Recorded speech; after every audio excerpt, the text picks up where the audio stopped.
Now just taking a look once again. One last look. Bang, he doesn't have his mustache tonight. We'll see if that was the unlucky part of why they lost to Afrika in that series. And here we have the BBQ team composition.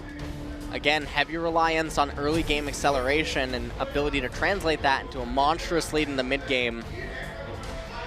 And if we're talking about how teams could potentially win against SKTelecom, that might be one way to do it. And we'll have to see here as we go into game number 1.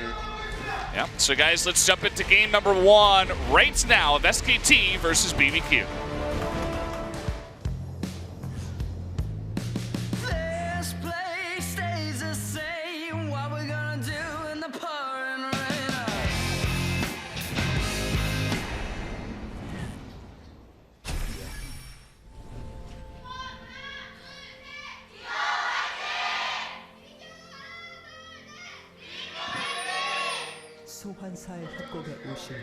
Well, jumping into game number 1 now of SKT versus the BBQ Olivers. We do see some grouping up here in the top lane for BBQ. They may try some shenanigans, but there's a sapling to stop them there. A bunch of pings as they are spotted coming in towards the blue buff, but they're still going into the blue buff, even though now a ward spots them. See how SKT wants to respond to that. BBQ looking for some sort of aggression early on, not really going to find any. Although, lots of a group up. Lots of a group up indeed. And here they come. The saplings are going to push them back, and Bang and Peanut are coming from the right side. Going to jump onto Ghost, and that will force the flash away from Ash before the game even begins. By the way, minions have spawned too. So Ghost has to decide whether or not to be late to lane or just go to lane with less than half health, and it looks like he's going to be going into lane. He's going to be going to lane. He's missing HP. He's also used a cookie. Now, he does have the longsword and 3 cookies available, so it's not as big as if he just had the Doran's blade, but still not the type of disadvantage that BBQ wanted to have starting out this match, and they're going to have to be really careful against Wolf and Bang at level 2 now. It's definitely going to be a big issue. You can see the work that Totoro is trying to put onto Wolf to begin, but Bang getting very aggressive, has the crit, has that 4th shot, and there is just a ton of damage. The bouncing grenade too. The dancing grenade is going to bounce onto Ghost, and he's being pushed out a bit. Going to use his 2nd cookie now. I really like how Bless is rooting this game though, able to go from red to Wolves to his blue. And if too much chaos broke out in bottom lane, he should be able to get there around the time where Wolf and Bang would go for an all-in play. You can see Bang now placing the ward inside of the River Brush, not able to get a very deep one. And you can see Bless wants to make something happen. He's going to jump over. I think they saw him put that ward too. Here comes Bless. He's going to wait for it. And it looks like he is coming in now, so Totoro is going to be going on in. The heal coming down, exhaust going on to Wolf. I'm not sure that's going to be enough damage. And really, they're just going to force a bunch of summoners out in this bottom lane. They got a lot of summoners out in the bottom lane, relieved a lot of pressure off of Ghost and Totoro. And now missing those summoners, it's going to be really difficult for Wolf and Bang to do anything here in bottom. But meanwhile, Bless, he pays for that in the sense that Peanut now was able to essentially get a full clear. He's going to get the Scuttle Crab now in left side river and provide a lot of coverage up to Huni in top lane. And he doesn't really need to be anywhere right now because he knows that Faker wants to recall early into the tier. He knows that Huni realistically shouldn't be able to apply any pressure to Crazy early on. And so he's able to get away with a lot of camp farming over Bless and just get ahead that way. Yeah, even taking the Raptors here of Bless, moving on in. You can see in the mid lane things are pretty even too in terms of CS. Faker even slightly ahead for now. He's able to pick up that tier very early, whereas Cassiopeia is still going to be delayed on that. A little bit of a trading happening down in bottom lane. And I mean, his lane is in an awful spot right now. It's shoving back into Faker. unless Faker decides to not allow that to happen. But Bless is funneled into only one route right now, where he's not really able to provide too much assistance to top lane or mid lane, and his route is really predictable. So we're only 4.5 minutes into the game, and yet Peanut and SKTelecom already have a stranglehold on the opposing jungler. Yeah, that was a really nice word by Huni too, to just get that down by the camp, just to make sure that they knew 100% where he was. Faker doesn't seem to be having too much trouble in the mid lane against Cassiopeia just yet. Huni even taking a decent trade here against Crazy up in top lane. And you can see Peanut's pathing as Wraith Camp comes up just around the time where Bless would be able to try to assert some sort of pressure over mid lane. And not going to be able to find the ability to do so as he moves over to his Wolf Camp. But again, even though they can't see him right now, they know exactly where he is. And that's all that really matters, because Peanut can just keep farming up for days. Faker, though, going to be forced to probably recall shortly. But that doesn't even matter, as he's already at a huge advantage in mid lane with that CS score. It's interesting the way he forced that trade, because he had to have known that he wasn't going to kill Tempt, but he got a bunch of his mana out of the way, maybe to make it harder to farm or just to distract him from the farm. So he does get a slight lead, as you said. And you can already see that SKT is 500 gold ahead of BBQ, and most of that does come from Peanut over Bless, which is interesting to see this early on in the game. Bless takes the blasting plant down, doesn't find any golems. And meanwhile, up in top lane, Crazy has the lane shoving back again into Huni. And he's going to have to be really careful here. Seems like he has an idea that Peanut may be around. Oh, with the flash twisting advance. Here comes Peanut jumping on in. This might be first blood. There it is. Going on over to Peanut on his Rengar. And that's a huge pickup indeed for SKTelecom. Crazy just used his teleport to get back to the lane, and so he's missing out on a ton of waves. First blood assist gold going over to Huni. He's going to be able to recall and now basically be immortal up there in the top lane from the damage that Crazy's going to be able to dish out. And now this is going to free up Peanut to just begin applying pressure to the right-hand side of the map and providing coverage for Bang and Wolf as they make their way towards 6. Yeah, even trying to get a little bit aggressive here onto Totoro. He's going to eat him there. Even the exhaust coming down, but Totoro is in a bunch of trouble. The crit coming on out. They're going to try to hand this kill on over to Bang. Wolf will not take that one, just waiting for him to reload, and that is going to be kill number 2, going over to the bot lane of SKT. Meanwhile, when we look at mid lane, we see that Tempt is under a lot of pressure, trying to go for a kill on Faker. Yeah, he does come out with the ultimate, even gets that second poison on out. Peanut coming in, trying to distract him, and will be successful in that. Does allow Faker to get away. Oh, and they're going to be diving in onto Ghost too. The E comes out, and one more shot will do it. Down he goes, although Wolf will pay for it with his life. But oh boy, another kill in mid lane too, as Bless gets caught out by both Faker and Peanut, and things are already beginning to snowball for SKT. Yeah, things are absolutely chaotic now all across the map. SKTelecom almost at a 3,000 gold lead. Peanut coming in here to steal away the blue buff from Tempt, as if things couldn't get any worse in mid lane. And in bottom lane, Ghost and Totoro are just getting absolutely destroyed in a matchup that they should have basically been able to win single-handedly. Yeah. And a lot of it does come down to that level 1 too, where Ash going into lane with less than half health, or forced to use a lot of his sustain very early on in the game. And from there, you know, even some misplays and things just continue to get worse and worse.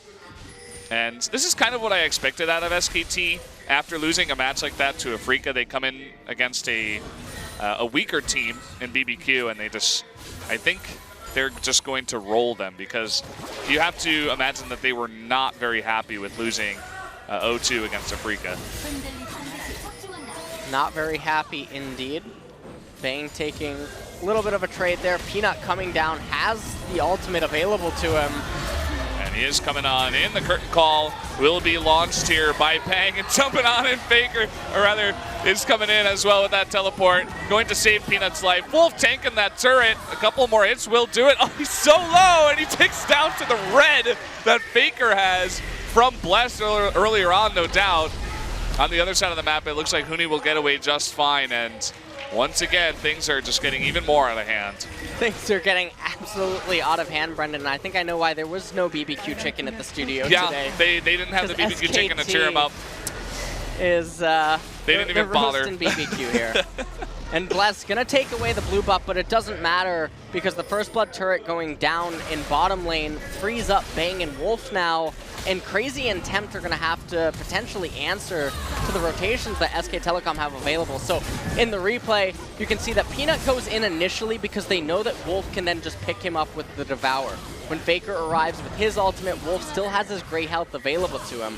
And right there at the end, Bang lands the auto attack and Faker's red buff picks up the kill. And then they transition that into a First Blood tower. They're already 4,500 gold ahead at 10 minutes into the game.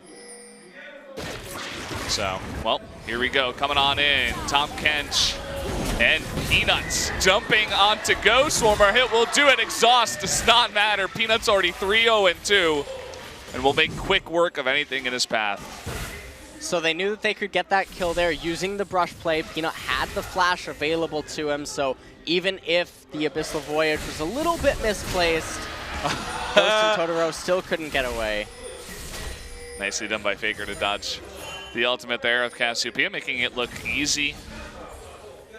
No problems for him. He's done that multiple times. He had some problems against that, against Frika, but different team, I suppose, this time around. Peanut gonna start the Ocean Drake by himself. A little bit of a tongue lash. Wolf letting Totoro know that he likes him. Yeah, just a little tease before the dive comes in a little bit later on. Wolf just basically creating havoc in Bless's blue side jungle. Very good ward coverage in there right now. They have Bang in mid lane. They can easily rotate him up a little bit if they ever need the curtain call in top, but that's not really going to matter. Faker bursting down Totoro to less than half health underneath turret. Will only eat one turret shot for that. Crazy forced to rotate into mid to help out against this push. Huni is a bit late, but SKT is going to back off and make sure they cannot get engaged upon here.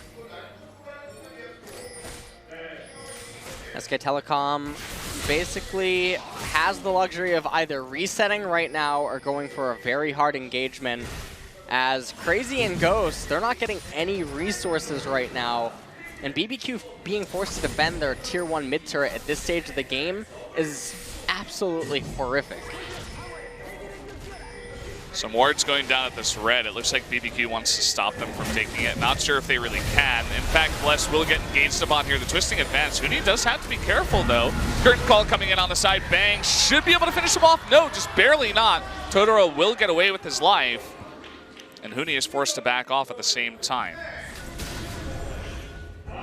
And Peanut looks like he might not be done yet, but eventually decides that he's just going to take the Wraith camp as Bang escorts a wave into mid here. And if you're BBQ right now, all that you really can do is just constantly look to keep defending wave after wave and try to recuperate. But when your team is designed to have a mid-game power spike and you're behind in the mid-game, it's going to be really bad.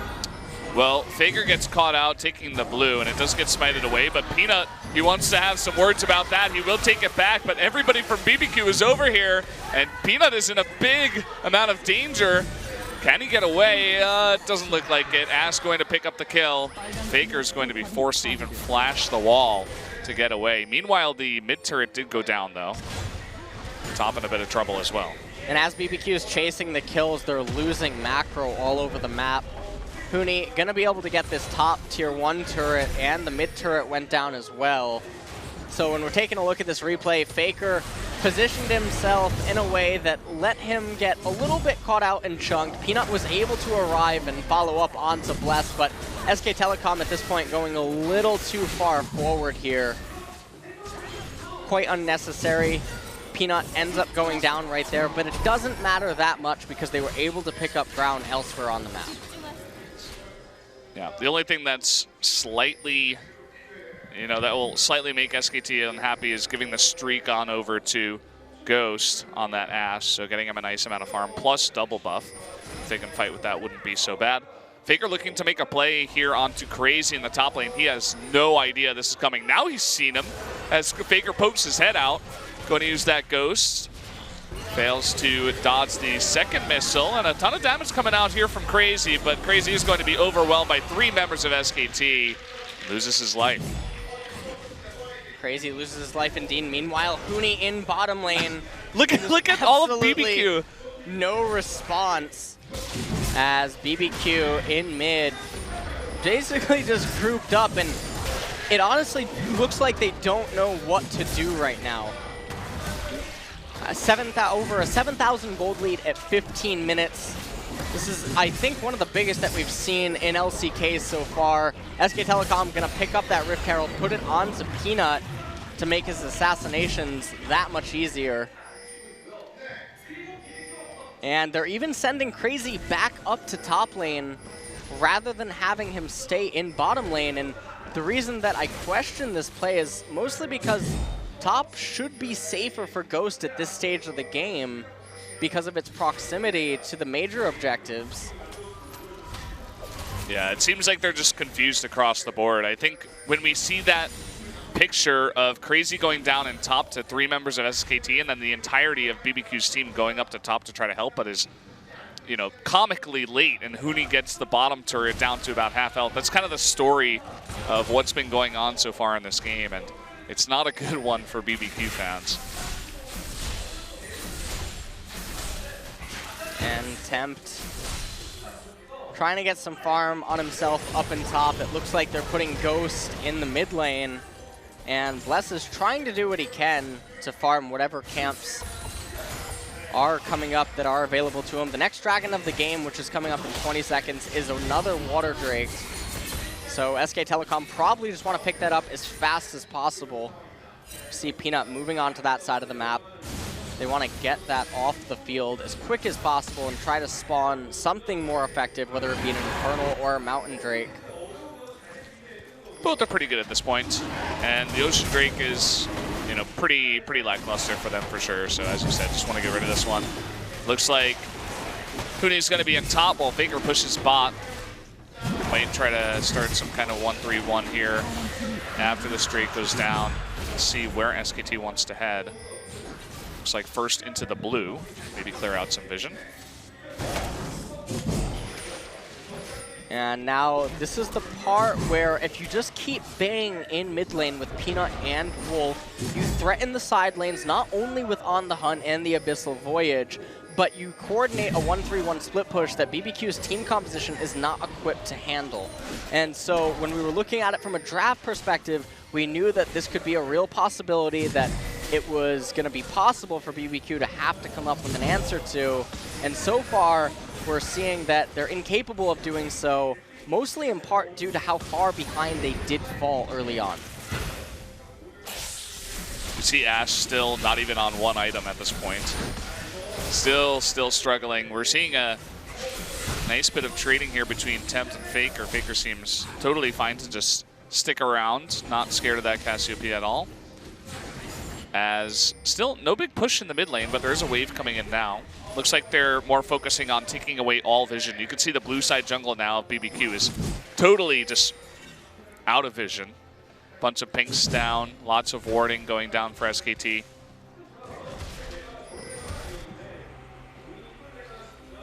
And you can see the Peanut just looking to try to make something happen. I'm a little bit surprised that Bang and Wolf aren't being a little bit more forward and aggressive, but it seems that they are respecting Ghost's Enchanted Crystal Arrow. Bang now going to recall. Yeah, not really pushing it much yet. I mean, Baron hasn't even spawned, and they're almost 10,000 gold ahead. So maybe they're just waiting. They don't want to make any mistakes and, give any chances to BBQ. So they're like, okay, we'll just wait for another big objective, something like Baron to come up, or the next dragon, which is a Mountain Drake, by the way, to come up and just snowball off of those objectives instead. Meanwhile, we can take away all vision, farm up all the lanes, and just get even farther ahead that way. I really like what SKTelecom are doing. Despite their large advantage, they are content to just keep farming up the jungle camps, to just keep waiting for the waves to get to a point where they can pick them up quite easily and continue to just play the scaling game, because they recognize that their team comp is stronger the longer that the game ends up going, and there's no reason for them to flip a coin inside of a team fight underneath one of BBQ's turrets, especially not when you have the gear available to you that you can coordinate a 1-3-1 split push or a 4-0-1. And now with Baron on the field, there's even more added pressure via a neutral objective. See, finally Runen's Hurricane finished on Ashe. So one item has been completed, still has that BF sword in inventory, as well as 2 long swords. And Baron has spawned about 50 seconds ago. Curtain Call going to come out here, just wants to poke down the members of BBQ in mid lane. Bang, not having the highest success rate with his shots right there. Well, you did say that he only plays Ashe and Varus, basically, and didn't get a chance to play either of those this time around. And this is kind of what we were expecting. There's 0 vision anywhere near here because SKT was taking away vision 2 minutes ago. And the rest of SKT just pushes. They can 2-man the Baron right now with Faker and Peanut. And eventually send Wolf over. The Hawkeye, the Hawkshot will come out here. And they're going to try to jump on in. We'll see if they're successful with this one. But no, the smite is going to go from Peanut, and they will pick up Baron. And SKT furthers their lead. SKTelecom extends their lead further, as you just said. A little bit too late on the Hawk shot, didn't quite sniff that out, and credit to SKTelecom for doing the 2-man as long as they did, calling in Wolf only when they needed him, and even better was the way that he positioned in anticipation for the Enchanted Crystal Arrow, as Bless was not able to get there to try to have a smite fight against Peanut. And now with Baron up for SKTelecom, I don't know how BBQ is going to be able to resist the incoming mid lane push. They might not be able to. Ghost, I think he's slightly out of position. No, Peanut is not going to commit there. Just go with the push, just use that Thrill of the Hunt to push them back so that SKT can pick up this turret.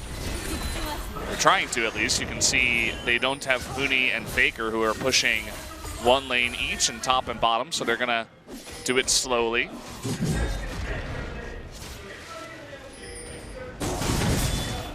Just once again, getting rid of all the vision here is Peanut. You can see pink ward's down, taking the red, taking all the buffs, and still no answer for Huni in bot lane. Finally, Crazy goes over another curtain call all alone. And wow, there's the teleport on in. And can they actually engage here? Nice disengage by BBQ to get out of that one, but that will be another turret going over to SKT. Another turret going over to SKTelecom, and I liked how forward Bang was, and when he called down the curtain call. Most people might be afraid of Ashe having her ultimate available to her there, but SKTelecom on top of tracking the cooldowns to a T. You can see Bang with Edge of Night now. He's just very confident to just chill in the mid lane. He's like, okay, yeah, come at me, guys. I really don't care. I'll just crit you down. You can see Peanut taking blue buff now. Looks like he will be pushing bot, although Huni is coming back. And still very methodical, very slow push. They're not overextending, not overstepping their boundaries. It looks like finally they might get some damage done to this mid inhibitor turret. Some damage indeed, although Ping is going down onto the top tier 2 turret, and methodical indeed is SKTelecom, and this is generally how they tend to be with almost all of their games.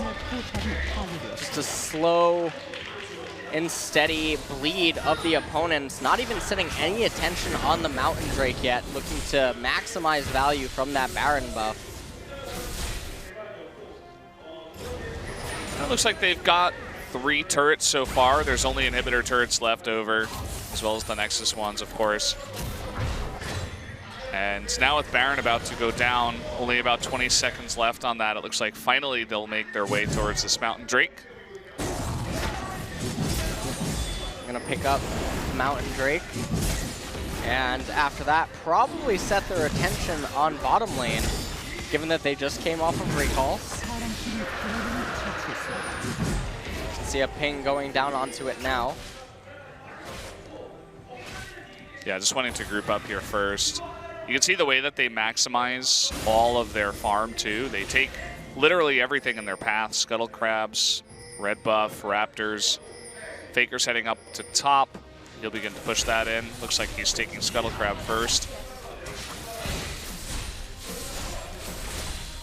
And so a lot of people watching this are probably thinking that SKTelecom are being too safe, having sent Faker up to top lane to shove that wave in.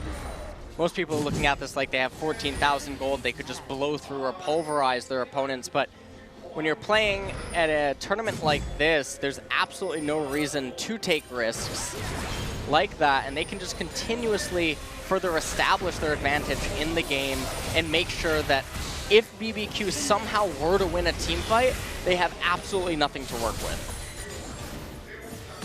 I mean, they're professionals. They're the best at doing this, right? They don't take any risks. Why take the 90% chance of winning when you have a 99% chance of winning? And that's what they're going for here, especially after that loss to Frika. Looks like the push is going to come into mid turret, but they're still going with the 1-3-1, keeping Faker up top and Huni down bottom.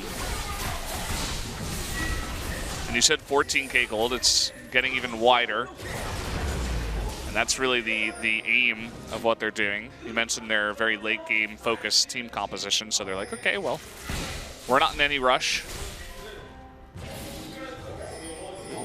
And oh, an ultimate swap into mid lane. You can see Peanut in the brush waiting. There it is, Thrill to Hunt. He is just waiting for that turret to go down, and he will jump on the Tempt, already down to half health. Huni jumping in too. Curtain Call trying to get those shots down. Baker, meanwhile, down on the bottom side of the map, trying to get that damage done onto Bless. He will take him out. Ghost will be twisted, advanced upon too, and 2 members of BBQ go down. And there they finally have their push and take out their first inhibitor. They're gonna get the inhibitor, and I wouldn't be surprised to just see them wait for this incoming minion wave. And they might even look to end the game right here. Might be able to. The flash from Faker, the Whisper coming down. They destroy Tempt, who is just slightly too far ahead. That will be the first Nexus turret going down. The second one shortly will follow, and BBQ looks defeated here in game number 1 as SKT do what they're known for and take them out. And what a decisive win in game number 1. No idea what BBQ were thinking, giving that Rengar over to Peanut.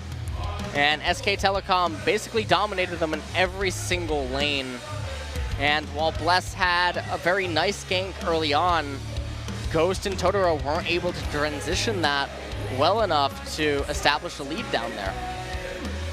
Wow, they look crushed. I believe that's Totoro there on the end. He is not happy with the way that game went. Some of them look like they're just in disbelief of what just happened. And the Rengar going over to Peanut. He's proven multiple times now that he's pretty comfortable on that champion and will be happy to play that whenever it's given to them. And we'll have to see what BBQ can do in game number 2 to try to bounce back from that kind of a loss. Taking a look at the final replay of the game, once this turret went down, it was basically just the inevitable team fight that was going to take place, except now without the comfort of their turret. And you can see the Curtain Call zoning everyone out, and Huni just absolutely too big. And the damage coming out from Faker at this stage of the game was a little bit more than BBQ could handle. Once the inhibitor fell, all they had to do was wait for the minion wave to push on to the Nexus turrets.